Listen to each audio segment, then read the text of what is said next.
I look forward to sharing my very simple makeup routine, how I apply my makeup. Right now, this is, I just got done washing, so there's nothing on my face but facial oil. I did do very, very light winged eyeliner on my eyes because I just wanted to be a bit more presentable. And I just did a very subtle, subdued lipstick. So that's all I have on. It's just oil all over my face because I wash it. Very light winged eyeliner and just light lipstick. Winged eyeliner, lipstick, oil.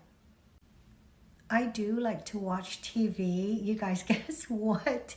I just recently, what is that word? I recently binge watched the whole season of The Sopranos. I never watched The Sopranos. I was always aware of like the big hype around it. The Sopranos started back in 2007.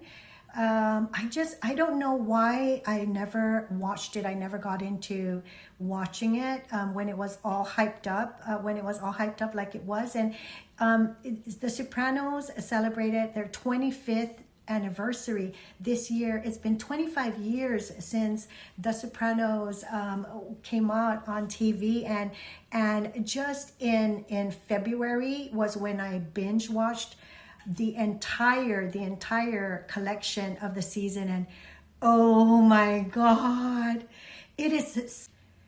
oh my gosh, it is so good. I started in February,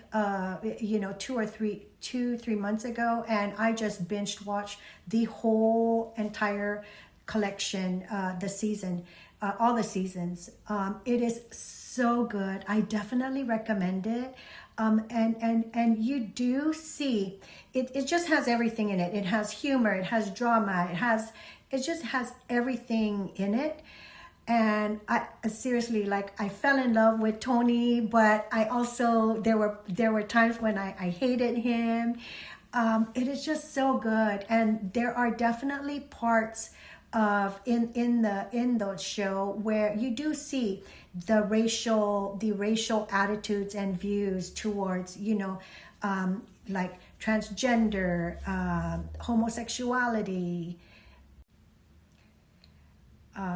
and race, nationalities, or you do see all those racial kind of like undertones in that show in regards to what's going on at that moment. But wow, I when I started watching it, and I just immediately I loved it. I became obsessed with it. I just said I understand why this was such a hit. The Sopranos. Oh my God. I love it. I definitely recommend watching The Sopranos if you've never watched it.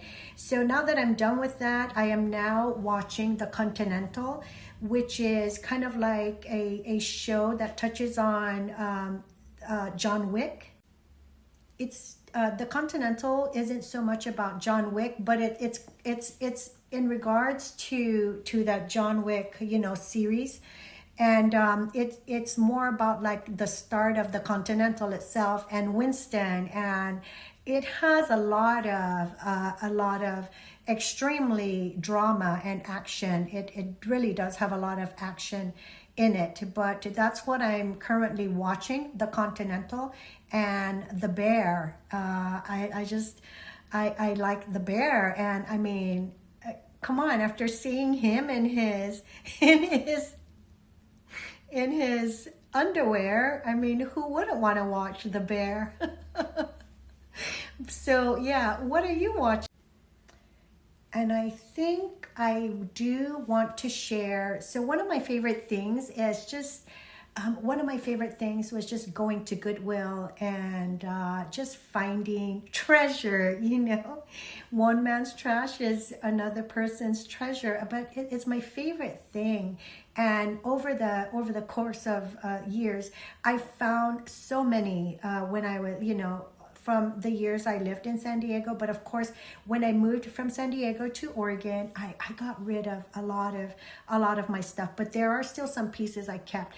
And then I came across new treasures from Goodwill out here in Oregon.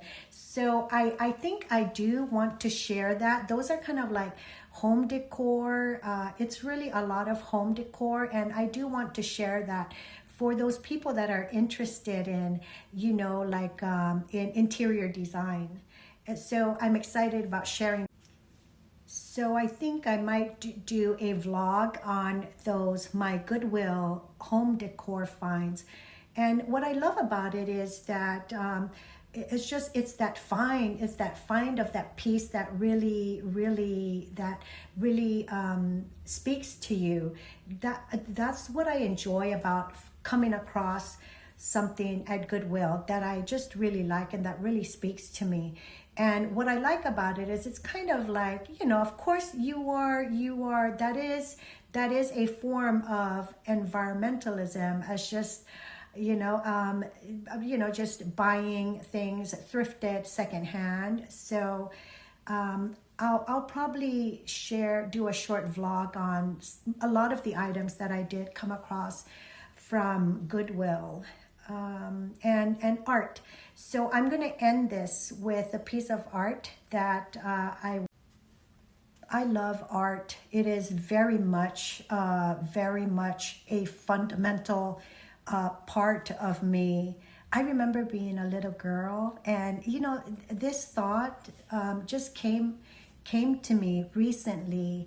I remember being a little girl, and my mom would always post my artwork on our living room wall. And I remember I remember being in like the first grade or second grade, and I had this like metal container. It was like a collection of color pencils. And when you're on the island, I don't know how you would come across something like that, but I just appreciate so much that my mom and my dad, that they got that for me. I just appreciate it so much what they did.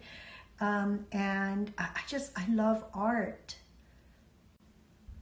It's those small memories and realizations like that, like, wow, like my mom and dad, I can't believe how very considerate and just how very blessed I was that they got that for me. Because you seriously, like, it's a remote island. How do you get that back in the early 70s? And I really appreciate that, and I remember it. So one of my favorite things and a very fundamental part of me is art and the creative, the being a creative. But one of my favorite styles of art is Jean-Michel Basquiat. His style is like one of my favorites. And so this is something similar to what he does, his form of art. So this is a piece I did. It's a piece that my grandson, Callan, and I did. And like I said, Jean-Michel Basquiat is one of my favorite artists. I like his style. So in a lot of my art pieces, you'll see, that I've copied like very similar style to Jean-Michel Basquiat's. And another one of my favorite artists is Gustav Klimt. So those two artists are my core favorite artists, and I like their style, the style of their art. So you'll see in a lot of my pieces similarities to like Gustav Klimt or Jean-Michel Basquiat. And I know this isn't for everyone. This is very similar to one of his pieces.